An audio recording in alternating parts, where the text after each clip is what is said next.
ഇന്ന് നമുക്കൊരു സാമ്പാർ എളുപ്പത്തിൽ നല്ല അടിപൊളി ടേസ്റ്റിൽ എങ്ങനെ ഉണ്ടാക്കാൻ നോക്കാം. അപ്പോൾ നമുക്ക് ആദ്യം തന്നെ നമ്മുടെ പരിപ്പ് വേവിച്ചെടുക്കാം. സാമ്പാർ പരിപ്പ്, തൂരപ്പരിപ്പ്. അപ്പോൾ ഞാനിവിടെ ഒരു 1/2 കപ്പ് പരിപ്പ് കുക്കറിലോട്ട് ഇട്ട് വിസിൽ വരുത്താൻ പോവാണ്. അപ്പോൾ 1/2 കപ്പ് പരിപ്പ് നമുക്ക് കുക്കറിലോട്ട് ഇട്ടതിന് ശേഷം നമുക്ക് ഇതിലോട്ട് ഒരു 1/4 ടീസ്പൂൺ മഞ്ഞൾപ്പൊടി ചേർത്തിട്ട് ഒരു 2 കപ്പ് വെള്ളം കൂടി ഒഴിച്ചിട്ട് ഒന്ന് വേവിച്ചെടുക്കാം. ഒരു 4-5 വിസിൽ വരുത്തിയിട്ട് നമുക്ക് വേവിച്ചെടുക്കാം.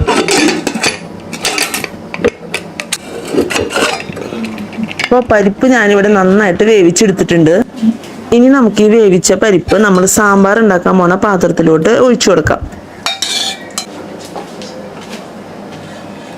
അപ്പോൾ ഈ പരിപ്പിലോട്ട് ഇനി നമ്മൾ കട്ട് ചെയ്ത് വെച്ചിട്ടുള്ള പച്ചക്കറികൾ ഇട്ട് കൊടുക്കാം. അപ്പോൾ നമ്മൾ പച്ചക്കറികൾ ഇട്ട് കൊടുക്കുമ്പോൾ ഈ സമയത്ത് നമുക്ക് വെണ്ടക്കായ ചേർത്ത് കൊടുക്കേണ്ട ആവശ്യമില്ല. വെണ്ടക്കായ നമുക്ക് സെപ്പറേറ്റ് ആയിട്ടൊന്ന് ഫ്രൈ ചെയ്തതിന് ശേഷം ഇതിലോട്ട് ഇട്ട് കൊടുക്കാം. അതുമാതിരി തന്നെ ഈ സമയത്ത് തക്കാളി നമുക്ക് ചേർക്കണ്ട. ബാക്കി എല്ലാ പച്ചക്കറികളും നമുക്ക് ഇതിലോട്ട് ചേർത്ത് കൊടുക്കാം.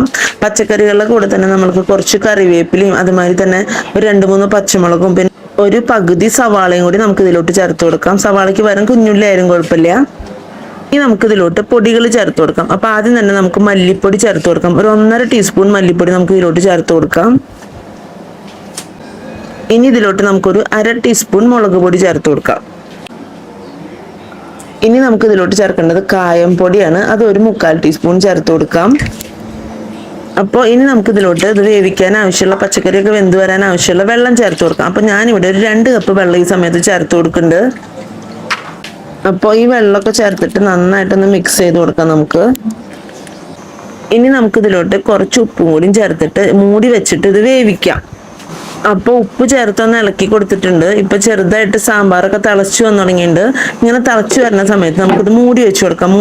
അപ്പോൾ ചേർത്ത് കൊടുത്ത പച്ചക്കറികളൊക്കെ ഇരുന്ന് വേവണ നേരം കൊണ്ട് നമുക്ക് വെണ്ടയ്ക്ക ഒന്ന് വാട്ടിയെടുക്കാം.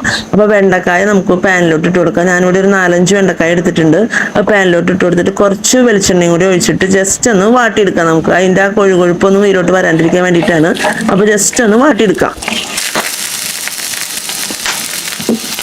വെണ്ടക്കായ വാട്ടി നമുക്ക് മാറ്റി വയ്ക്കാം. ഇനി നമ്മുടെ സാമ്പാർ നമുക്ക് തുറന്നു നോക്കാം പച്ചക്കറികൾ വെന്ത് വന്നിട്ടുണ്ടോന്ന്.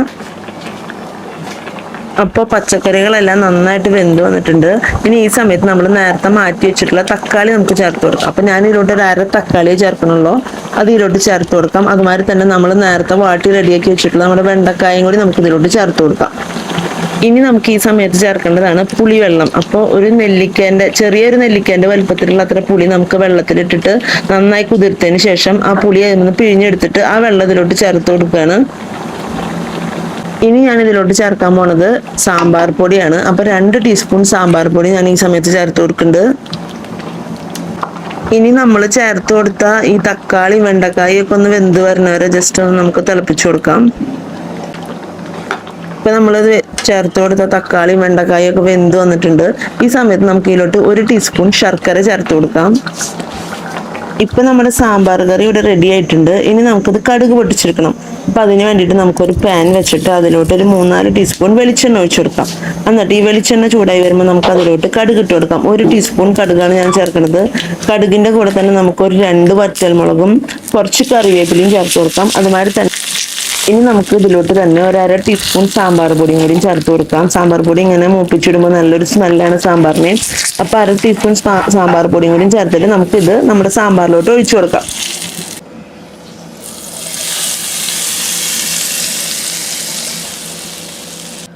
ഇനി ഇതിലോട്ട് നമുക്ക് കുറച്ച് മല്ലിയിലയും കൂടി ചേർത്ത് കൊടുക്കാം. അപ്പോൾ നല്ല അടിപൊളി ടേസ്റ്റി സാമ്പാർ ഇവിടെ റെഡി ആയിട്ടുണ്ട്. അപ്പോൾ ഓണത്തിന് ഇതെല്ലാവരും ഒന്ന് ട്രൈ ചെയ്ത് നോക്കണം. അപ്പോൾ ഈ റെസിപ്പി ഇഷ്ടമായെങ്കിൽ നിങ്ങൾ തൃശ്ശൂർ കിച്ചൺ സബ്സ്ക്രൈബ് ചെയ്യാൻ മറക്കരുത്. ലൈക്ക് ചെയ്യണം, ഷെയർ ചെയ്യണം. അപ്പോൾ അടുത്തൊരു വീഡിയോ ആയിട്ട് വരുന്നവരേക്കും എല്ലാവർക്കും ബൈ.